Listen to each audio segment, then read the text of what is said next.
Station कापूरबावलीच्या हद्दीमध्ये आज रोजी 11:30 वाजता दर्शन ज्वेलर्सच्या दुकानात 4 इसमांनी दरोडा टाकण्याचा प्रयत्न केला. त्यामध्ये त्यांनी त्यांच्याकडे जे आग्नेयशस्त्र होतं, फायरआर्म होतं, त्यातून फायर देखील केलेला आहे.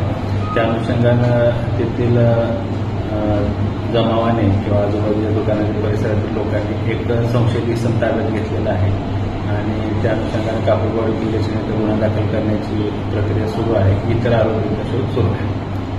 एकंदरीत किती आरोपी होते? सीसीटीव्ही काय मिळाले का? सध्या प्राथमिक चौकशीमध्ये एकूण 4 आरोपी निष्पन्न होत आहेत. नेमका हा सगळा फायरिंगचा प्रकार कशासाठी केला असा? प्राथमिक चौकशीमध्ये हा दरोड्याचा प्रयत्न आहे. दरोडा टाकण्यासाठीच त्या उद्देशानेच हा प्रकार केल्याचं दिसून येतो. सकाळी 4 जण आले होते. मी दुकान उघडलं त्याच्यानंतर 4 जण आले होते. 4 जण आले आणि डायरेक्ट मला असा काही बोलले नाही, घोडा दाखवला. पण दाखवलं तर मी बोललो, एकदम असा गंभीर झालो आणि नंतर मी बोललो काय ते मला मारले, 3-4 मारल्यानंतर मी असा झुकलो. नंतर ते डायरेक्टली माझे मोबाईल वगैरे ते सिना जप्ती झाल्या आणि नंतर ते एक दंडा होता त्याच्यात मी त्याला मारला तर ती लगेच 3-4 करून भागलं.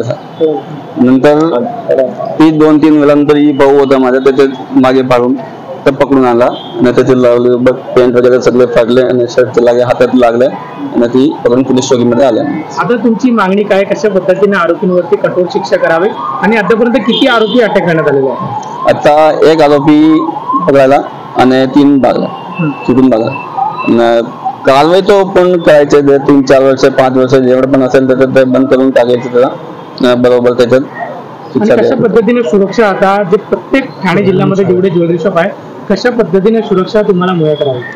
म्हणजे काय आहे की पोलीस दर 1 वेळा 2 वेळा ते साईन साठी यायला पाहिजे, बघायला पाहिजे काय आहे काय नाही आहे ते, असा पेट्रोलिंग साठी ते. आज सकाळी 11:30 वाजता बालकुम परिसरमध्ये दर्शन ज्वेलर्स मध्ये सुरेश जैनचे दुकानावर 4 अज्ञात व्यक्ती हत्यारबंद आले होते. त्यांच्यावर हल्ला करणे आणि दुकानाचा माल घ्यायची कोशिश केली होती. लेकिन दुकानाची हुशारी बघता ते तर सफल झाले नाही आणि ते त्यांचे जायचा प्रयत्न केले. त्याच्यामध्ये मोबाईल घेऊन गेले तर मोबाईल ते फेकून गेले आणि ते त्यांच्यावर पाठीमागे पडले होते, दौडून गेले होते.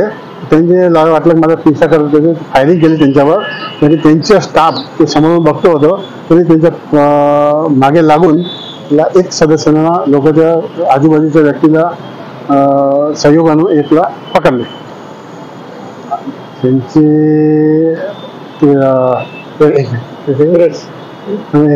कोणते पकडले ज्यांच्यावर हल्ला करण्याची कोशिश केली आहे ते दर्शन ज्वेलर्सचे मालिक आहे, सुरेश जैन आहे आणि त्यांची आता स्थिती बरोबर आहे, काय तकलीफ नाही आहे. आपण कोण आहात? मी ठाणा घोडबंदर ज्वेलर्स असोसिएशनचे अध्यक्ष म्हणून आहे, पंकज जैन.